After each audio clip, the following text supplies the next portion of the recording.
Jaga Brooklyn. Inspiratif hidup. Jangan jadikan kegagalan kemarin sebagai penghambat hari ini.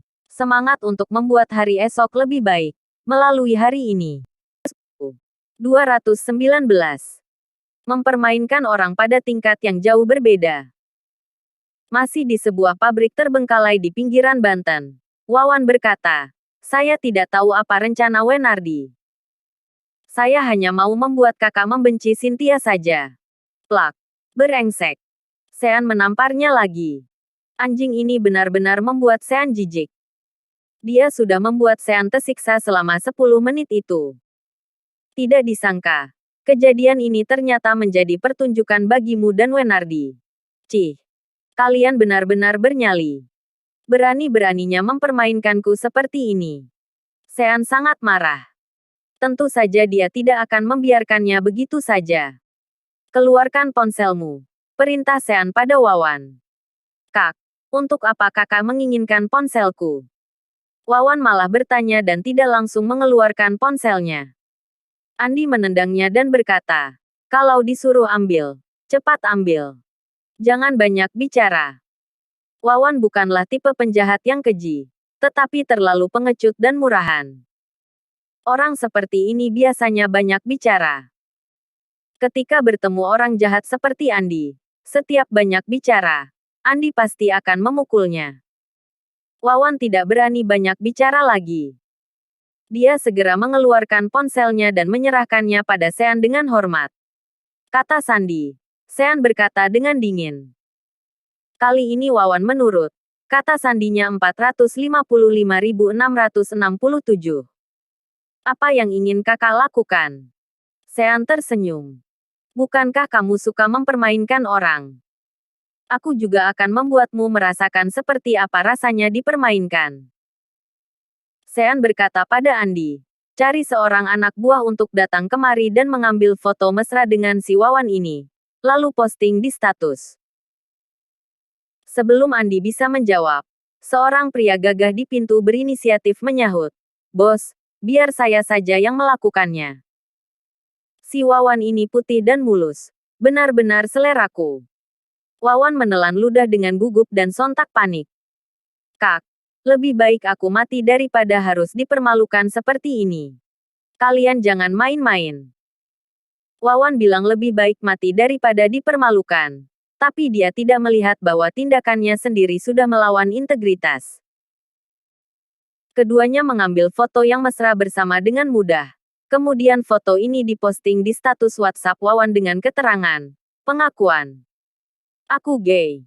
Aku suka laki-laki. Ini kekasihku. Status WhatsApp Wawan tidak memblokir siapapun dan dia memiliki banyak teman. Begitu diposting, foto itu langsung menghebohkan. Wawan terlihat sangat malu. Dia tahu bahwa begitu masalah ini menyebar ke teman-temannya, dia tidak akan bisa bergaul dengan mereka lagi. Selain itu, teman-temannya itu pasti akan mengolok-oloknya. Kedepannya saat minum-minum dan bersenang-senang, teman-temannya tidak akan mengajaknya lagi. Namun, ini bukanlah konsekuensi terparah yang diterimanya. Segera sesudah itu, ayah Wawan menelepon. Jawab. Sean menekan loudspeaker dan meminta Wawan menjawabnya. Petik 2 titik. Ayah. Di seberang telepon, ayah Wawan langsung marah-marah. Dasar bajingan. Apa yang kamu posting di status WhatsApp-mu itu? Tanda seru. Entah kamu sedang bermain-main atau tidak, segera hapus sekarang juga. Jika sampai ada kerabat dan teman yang melihatnya, akan jadi apa nantinya? Tanda seru. Beberapa rekan kerja ayah juga memiliki nomor WhatsApp-mu. Cepat hapus sekarang juga. Wawan benar-benar ingin menjelaskan pada ayahnya. Tetapi ketika dia mendongak dan melihat ekspresi serius Sean, dia tidak berani melakukannya dan hanya bisa berkata, Ayah, aku bukan sedang main-main. Itu memang benar. Aku benar-benar menyukai laki-laki. Maaf. Yah. Keluarga kita tidak akan memiliki penerus. Aku bersalah pada ayah dan ibu. Wawan mulai menangis saat berbicara. Ayahnya yang berada di ujung telepon tiba-tiba seperti kehabisan napas. Kamu anak durhaka. Aku tidak punya anak seperti dirimu. Setelah ayah Wawan menelepon, ibunya juga segera menelepon. Bu, nak, apa yang terjadi? Bukankah sebelum ini kamu berpacaran dengan seorang wanita? Kenapa tiba-tiba kamu suka sesama jenis? Bu, aku sebelumnya berpacaran dengan wanita untuk membohongi kalian. Aku sungguh-sungguh menyukai laki-laki. Maafkan aku, Bu. Aku gay. Aku sudah membuat ibu malu. Semakin banyak Wawan berbicara, dia semakin fasih. Awalnya, sulit baginya untuk mengaku bahwa dirinya gay. Setelah itu, dia memikirkannya dengan hati-hati. Tidak masalah jika aku mengaku gay. Lagi pula, aku tidak terluka. Saat pulang ke rumah, aku hanya tinggal menjelaskannya saja. Wawan merasa tindakan Sean ini tidak cukup kejam dan mencelakakannya.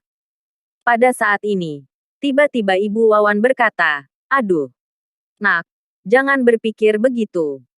Menjadi gay bukanlah hal yang memalukan. Sebenarnya ibu juga menyukai sesama jenis." Prevtt, Sean yang sedang duduk di kursi di samping Wawan dan sedang minum air pun mendadak menyemburkan airnya ketika mendengar perkataan ibu Wawan. Sinting. Ada durian runtuh rupanya. Wawan, yang awalnya menganggap masalah ini tidak relevan, langsung tercengang. Bu, apa yang ibu bicarakan? Bu, jangan bercanda. Jika ibu penyuka sesama jenis, lalu bagaimana aku bisa lahir? Ibu Wawan berkata, "Hah, kita bicarakan ini nanti saat kamu kembali. Tinggallah bersama pacarmu saja dulu. Utamakan keselamatan, ya." Setelah selesai berbicara, telepon pun ditutup. Hahaha, Andi dan anak buahnya tidak bisa menahan tawa. Andi berkata pada Wawan, "Bocah, kamu harus berterima kasih pada tuan muda kami. Jika bukan karena beliau, kamu bahkan tidak akan tahu identitasmu yang sesungguhnya." Anak buah Andi mengejek, "Mungkin kamu lahir dari batu." Wawan mulai menangis. Namun, ini belum berakhir. Panggilan lain masuk dan Andi membantu menjawabnya. "Halo, Wawan. Kamu brengsek. Ternyata kamu gay. Lalu, kenapa beberapa waktu yang lalu kamu tidur denganku?" Tanda seru. "Katakan dengan jujur. Apa kamu punya penyakit?" Panggilan telepon itu berasal dari seorang gadis yang sepertinya sudah dipacari Wawan beberapa saat ini.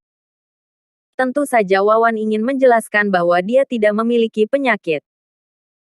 Hanya saja, ketika menatap pandangan mata Sean dan Andi yang mengancam, mau tidak mau dia berkata, "Benar. Aku sakit.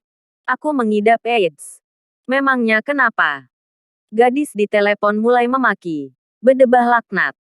Wawan, kamu benar-benar binatang. Sudah tahu sakit, bisa-bisanya mencelakaiku. Jika sampai aku dan suamiku tertular, tunggu saja hari matimu." Setelah itu, telepon pun dimatikan. Sean menatap Wawan dan berpikir, ternyata bocah ini juga berhubungan dengan seorang wanita yang sudah bersuami. Konsekuensi semacam ini memang sudah sepantasnya dia dapatkan. Gawat. Gawat. Suami wanita itu bekerja di bidang konstruksi. Kalau dia tahu, dia pasti akan menyuruh seseorang untuk menebasku. Wawan tampak putus asa. Sean mendekat dan bertanya, "Apakah mempermainkan orang itu menyenangkan?" Wawan menangis dan menjawab, "Tidak, saya tidak akan berani melakukannya lagi. Saya sudah tahu saya salah, Cih." Untungnya, Sean adalah putra keluarga berkuasa yang misterius. Jika dia orang biasa, dia tidak mungkin bisa mengetahui kondisi pacarnya yang nun jauh di sana hanya dalam waktu 5 menit. Bagaimanapun, dalam hal ini Wawan tidak boleh dihukum sendirian. Setidaknya dia hanya ingin membuat Sean membenci Cynthia. Namun, Wenardi yang ingin mengambil kesempatan ini untuk menghancurkan hubungan Sean dan Cynthia. "Aku harus membuat Wenardi meninggalkan Cynthia dan perusahaan Best Express. Terima kasih sudah mengikuti channel Wan dan Putra Orsia. Jangan lupa subscribe, like, and share. Tunggu episode selanjutnya. Salam silaturahim.